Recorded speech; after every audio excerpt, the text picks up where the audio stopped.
বন্ধুরা, তোমরা সবাই কেমন আছো? আমরাও ভালো আছি, তোমরাও ভালো থেকো। তোমাদের জন্য অনেক অনেক ভালোবাসা রইল। শৈলবালা রান্নাঘরে আজকে আমি নতুন একটা রেসিপি নিয়ে এসেছি। দেখুন, টমেটো, আলু, রুই মাছের ঝোল করব।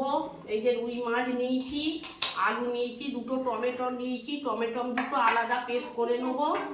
আর এখানে এই যে দুটো পেঁয়াজ নিয়েছি, চারটে শুকনো লঙ্কা, ধনে, জিরে, রসুন, আদা, চারটে কাঁচা লঙ্কা, এগুলো একসঙ্গে পেস্ট করে নেব মিক্সিতে নিয়ে। আর এই যে কালো জিরে, হলদি, নুন আর একটু কাশ্মীর লঙ্কা গুঁড়ো নিয়েছি। আমি আধ ঘন্টা পর ফিরে আসছি সব কেটে কুটে নিয়ে। গরম হয়ে গেছে, এই যে তেল দিলাম, সর্ষের তেল। টমেটো পেস্ট করে নিয়েছি, টমেটোটা মিক্সিতে পেস্ট করে নিয়েছি এই যে।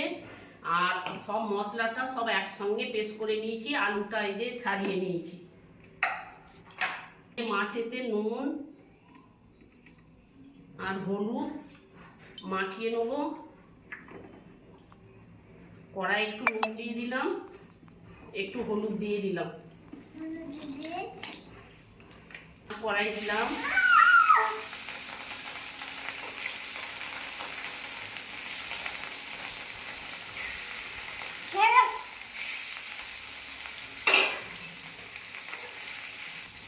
মাছটা ভেজে নেব।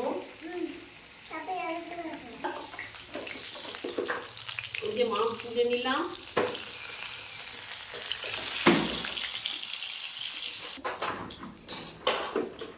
এবার আলুটা এই যে দিয়ে দেবো।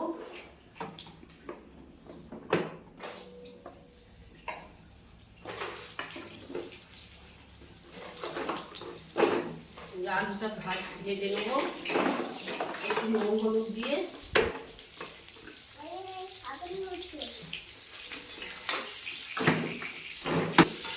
আলুটা একটু চাপা দিয়ে একটু ভেজে নেবো, সেদ্ধ হয়ে যাবে, ভাজা হয়ে যাবে।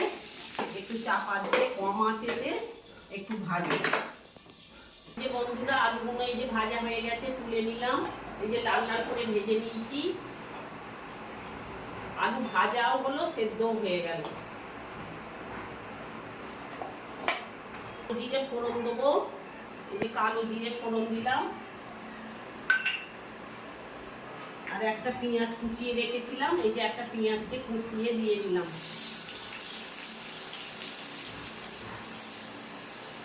পেঁয়াজটা একটু লাল করে ভেজে নেবো। হয়ে গেছে দেখুন।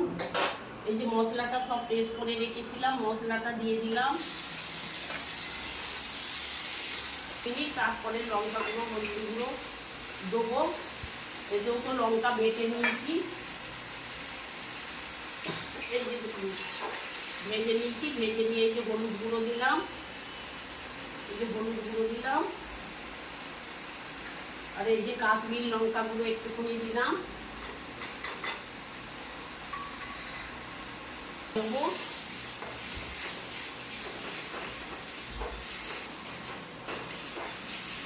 সব মশলাটা একসঙ্গে পেস্ট করে নিয়েছিলাম। এই যে এবার টমেটো পেস্টটা দিলাম, দুটো টমেটো। মশলাটা যতক্ষণ না তেল বেরোচ্ছে ততক্ষণ কষবো। এই যে নুন দিয়ে দিলাম।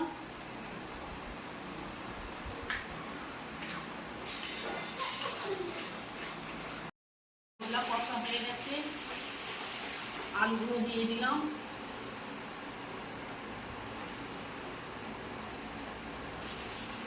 আলুগুলো ভেজে রেখেছিলাম দিয়ে দিলাম।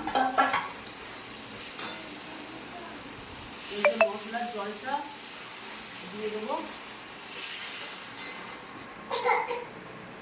পরে যা কাশি হবে।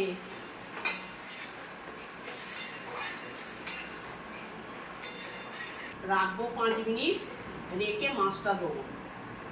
বন্ধুরা দেখুন, এই যে মাছটা দিয়ে দেবো। 5 মিনিট করে নিয়েছি। যে মাছটা দিয়ে দিলাম।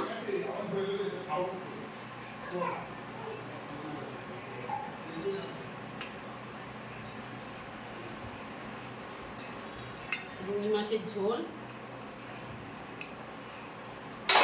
একটু চাপা দিয়ে রাখবো। বন্ধুরা হয়ে গেছে রুই মাছের ঝোল। এই দেখুন আলুও খুব সুন্দর গলে গেছে। এই যে ঢালবো, হয়ে গেছে। বন্ধুরা রুই মাছের ঝোল করেছি আলু দিয়ে, এরকম একটা তরকারি করলি আর কিছু লাগবে না। এই যে মাছ দিয়ে আলু দিয়ে, আলুও খুব সুন্দর ভাজতে ভাজতে হয়ে গিয়েছিল। আপনারাও এইরকম একরকম করে খাবেন, আমরা তো এরকমভাবেই করলাম। আপনারাও এরকমভাবে করে একদিন দেখুন। ভালো লাগলে শৈলবালা রান্নাঘরে একটা লাইক, একটা সাবস্ক্রাইব করে দেবেন। নমস্কার বন্ধুরা।